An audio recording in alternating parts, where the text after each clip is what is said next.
E a esquerda brasileira, é claro, saiu em defesa do ditador Nicolás Maduro. A comunista Jandira Fegali afirmou, aspas, repudiamos mais essa tentativa de golpe na Venezuela, com influência direta de forças estrangeiras, como os Estados Unidos, além de muita desinformação por parte da grande mídia local. Fecho aspas. O deputado petista Paulo Pimenta também acha que o levante contra Maduro é um golpe. Aspas para ele, pelo menos é isso que ele diz, né? Não é necessariamente aquilo que ele acha. O povo da Venezuela já está na frente do Palácio Miraflores para defender o mandato do presidente eleito com 6 milhões de votos, pelo mesmo sistema eleitoral que elegeu Guaidó deputado com 90 mil votos. Fecho aspas. Foi o que escreveu Paulo Pimenta, petista, no Twitter. Gleisi Hoffmann também falou sobre a situação na Venezuela, para vocês verem que esse programa é generoso. A presidente do PT, partido que apoia a ditadura Maduro, disse que a solução dos problemas venezuelanos passa por levantar um embargo econômico internacional de que o país e principalmente sua população são vítimas. E completou, é importante que as forças democráticas busquem o caminho do diálogo e levem em consideração a vontade expressa no voto popular. Voto popular, coisa nenhuma, uma eleição com todas as acusações de fraude, sem observação dos órgãos internacionais. O Maduro desfez lá o parlamento, ele tomou todas as medidas características de um ditador. E o que a Gleisi Hoffmann fez, e continua, aliás, chancelando, né? Ela foi lá na posse do ditador Nicolás Maduro, mesmo depois de uma eleição flagrantemente fraudada, e depois de todas essas medidas que, se acontecessem no Brasil, se algum adversário do PT fizesse 1/10 no Brasil do que o Maduro fez lá na Venezuela, ela estaria dando um ataque histérico, como aliás fica dando em relação a medidas do governo Bolsonaro. Augusto. Mas aí é que tá, né? O pessoal fica dizendo, quando a gente usa essa palavra, diz, que é isso? Estão vendo gente assim por toda parte. Então, que outra palavra deve ser usada para quem age assim que não a palavra comunista? Eles são comunistas, eles acham que a Venezuela criou um novo tipo de socialismo, né? Melhor do que o que provocou a ruína da União Soviética e de todos os países do leste europeu, em outros continentes também. Eles acham que existia o Chávez criou o socialismo do século XX, que nada mais é que uma caricatura do velho e péssimo comunismo que liquidou, morreu de velhice e de inépcia, de incompetência, acabou. Mas eles continuam acreditando, né? Eles falam na igualdade enquanto eles roubam só para eles. Eles falam na igualdade enquanto querem botar a oposição na cadeia. Vejam o que diz esse pessoal. Eu não entendi. Primeiro a Jandira Fegali, que ela quis dizer com a grande mídia local. Ela até escreve grande mídia com G maiúsculo, M maiúsculo, para não deixar dúvida. É a venezuelana? Se for a venezuelana, ela está inteiramente sob censura ou foi confiscada pelos órgãos de comunicação que se opunham ao governo, foram confiscados já no tempo do Chávez. Se ela está falando da grande mídia brasileira, não teve nem tempo de noticiar, o negócio está acontecendo agora. Esse Paulo Pimenta vê golpe em tudo. Está na frente, o povo está na frente do Palácio Miraflores para defender o mandato do presidente eleito com 6 milhões de votos. O que ele entende de Venezuela? Essa é uma besta quadrada que não entende nem de Brasil, nem de Rio Grande do Sul, onde ele nasceu e vive, e agora fica bancando comentarista internacional. E a Gleisi Hoffmann, claro, a Gleisi Hoffmann tinha que apoiar o Nicolás Maduro, porque ela acha importante que as forças democráticas busquem o diálogo. Quais são as forças democráticas? Então, de novo, Gleisi, mais uma lição para anotar, copiar 10 vezes aí no caderninho e ler, porque você ainda precisa usar papel para decorar. Então faça o seguinte: onde existe preso político não há democracia. O Leopoldo Lopes estava preso até outro dia, entre tantos outros.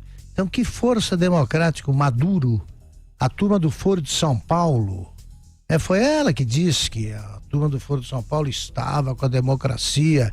E Venezuela é uma democracia que mata os que se opõem estão atirando hoje, como lembrou o Felipe, com armas para valer. Não é daquelas de cinema, não, que o jeito cai e levanta depois, quando corta a ação para almoçar. Não, morre mesmo. Tem morrido gente, ela não tem a menor sensibilidade para isso e acha que quem apoia o Maduro ou a Nicarágua, esses são os democratas. Quer dizer, de novo, é por isso que o PT está morrendo de velhice. A Gleisi Hoffmann, que não é uma mulher tão entrada em anos, a cabeça dela tem mais de 150. Agora, o PT emitiu uma nota para completar esse quadro de declarações e o Zé Maria já comentar tudo. E eu vou ler aqui toda essa nota, porque esse programa é muito generoso. Abro aspas. O Partido dos Trabalhadores condena a recente tentativa de golpe na Venezuela, levada a cabo pela oposição da direita golpista e antichavista. Estes grupos opositores tentam há anos derrubar o governo democraticamente eleito do Partido Socialista Unido da Venezuela. Seu fracasso em alcançar este objetivo é um resultado claro do apoio que o partido e seu governo têm junto às pessoas, após anos de políticas voltadas ao bem-estar da população e contrárias à exploração imperialista e das elites locais. Não aceitamos atitudes antidemocráticas como estas. A solução dos problemas venezuelanos passa por levantar um embargo econômico internacional de que o país e principalmente sua população são vítimas. É importante que as forças democráticas busquem o caminho do diálogo e levem em consideração a vontade expressa no voto popular. A paz na Venezuela é uma luta de todas e todos os democratas latino-americanos e do mundo.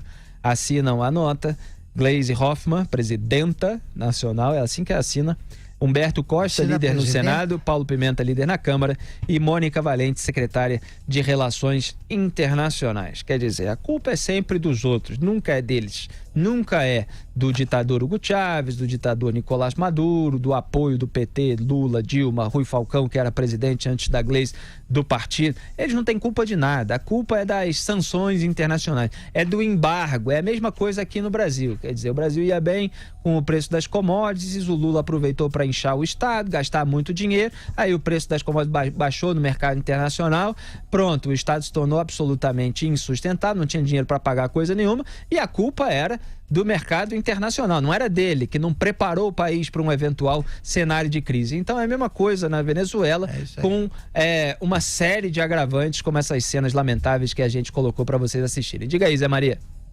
Você já reparou que a Gleisi está sempre na contramão, do lado errado da história e da realidade?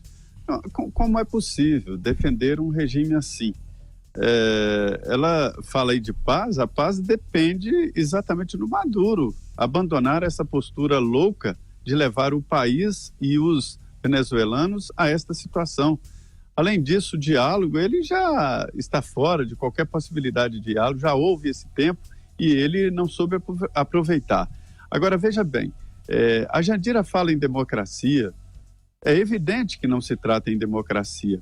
Ali houve um certo momento na Venezuela, lá atrás, do Hugo Chávez, que tinha, sim, um princípio de democracia, aí depois a coisa desandou. A democracia, ela não é só voto, é voto também, mas pressupõe outros detalhes importantes que nem são tão detalhes assim. Além do voto, que tem que ser voto secreto e independente, né? Tem que ter transparência, tem que ter liberdade de imprensa e alternância de poder. É fácil maquiar uma ditadura falando em votos, né? É fácil, não é uma situação muito complicada.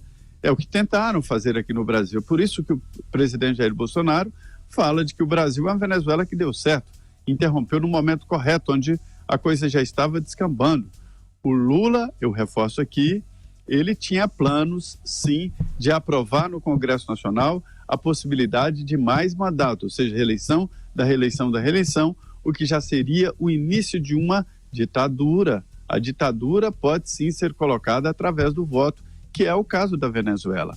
E a situação na Venezuela ficou tão complicada que, no final, até institutos do próprio governo, que foram contratados pelo governo, disseram que não tinham como aferir tecnicamente se o resultado foi real ou não da reeleição do Maduro. Então, é evidente, é uma desonestidade intelectual não dizer, pelo menos, que se trata de uma ditadura. Então, que tenham a coragem de defender a ditadura sanguinária que mata pelo estômago pessoas e pessoas. Os venezuelanos estão doentes, estão adoecendo, estão com fome e vivendo um problemão muito grande, evidentemente, não os que estão aliados ao governo. E a mais, hein, o método usado pelo Maduro para permanecer no poder, quer dizer, recorrendo a fraudes sucessivas, foi corromper o exército.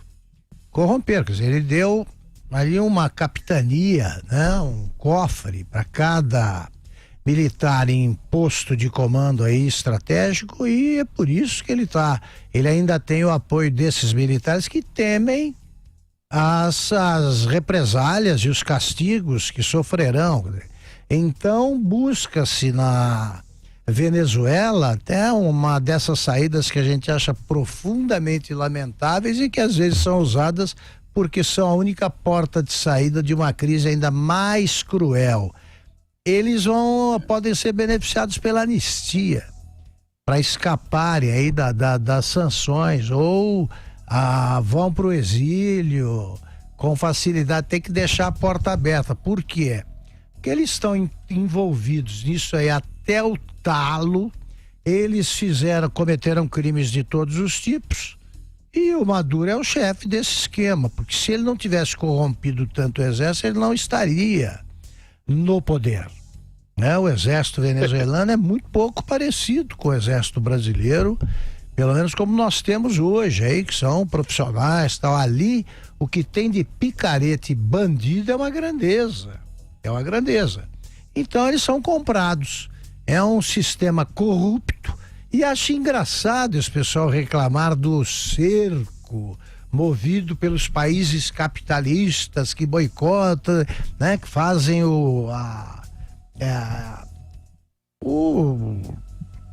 que eles querem o fim do cerco, né? Uhum. Do bloqueio. Mas não são os países capitalistas que são decadentes, são os Estados Unidos que estão afundando com a administração Trump, tal. Por que a Venezuela não bloqueia economicamente os Estados Unidos? Deveria ser o contrário, porque esse é o paraíso. É um país que se desenvolveu como nenhum outro. A Venezuela é caloteira, deve para o Brasil, precisa se explicar com o BNDES, deu cano em meio mundo, gastou o dinheiro do petróleo em demagogia, em planos sociais demagógicos, picaretas. Os chavistas compraram o apoio popular, corromperam o exército e agora estão aí num beco sem saída. E o presidente Jair Bolsonaro tuitou o seguinte: a situação da Venezuela preocupa a todos. Qualquer hipótese será decidida exclusivamente, escreveu exclusivamente em caps lock, só em maiúsculas, pelo presidente da República, ouvindo o Conselho de Defesa Nacional. O governo segue unido, juntamente com outras nações, na busca da melhor solução que restabeleça a democracia naquele país. Então, Bolsonaro está traduzindo, que a decisão sobre a Venezuela caberá exclusivamente a ele, obviamente sobre a postura do Brasil nesse cenário. Diga aí, Zé Maria. É uma vacina, né? Isso aí é para evitar que qualquer integrante do governo possa sair por aí dando informações ou falando sobre intervenção ou coisas do gênero, né? O presidente está indicando que vai seguir a normalidade, ouvir o conselho. E é coisa para presidente mesmo. Pois não, Augusto? É coisa para presidente, né, Zé? Exatamente. Aí é um assunto para o presidente depois de ouvir as instâncias, o Conselho, o Congresso Nacional. É interessante ouvir você falando sobre isso, sobre os militares lá na Venezuela, porque o Hugo Chávez, ele era um militar, né? E se portava como tal. E tinha os militares como colegas ali e beneficiava a todos. E era muito aceito pelos militares, sim. Valorizou formar uma grande casta, né? E eu desconfio quando a casta de um país é um grupo qualquer assim de servidores públicos ou de militares, que isso aí é uma retroalimentação. A casta de um país tem que ser empresários que geram empregos, que geram riquezas, né? E empresas que crescem. Se é uma retroalimentação, ou seja, o Estado pelo Estado, forma um grupo esquisito no poder, que mantém o poder a qualquer custo, atrás exatamente das benesses. E foi o que aconteceu. E aí os militares apoiaram muito Hugo Chávez, tinha uma certa desconfiança ali quando chegou Maduro, e ele não é militar, né? Mas acabou convencendo os generais de que continuaria com o mesmo sistema, e dá exatamente nisso. O povo, quando abre a porta de casa e sai para uma manifestação, não volta com facilidade, ou seja, nunca volta. Então, é uma situação na Venezuela que a cada dia piora, e o povo, a gente vê, está nas ruas. E lá é perigoso fazer qualquer tipo de manifestação contra o Maduro. A favor, como diz aí Paulo Pimenta, o pessoal ir para a porta do Palácio, aí é muito simples, né? O PT está a favor da ditadura mais uma vez.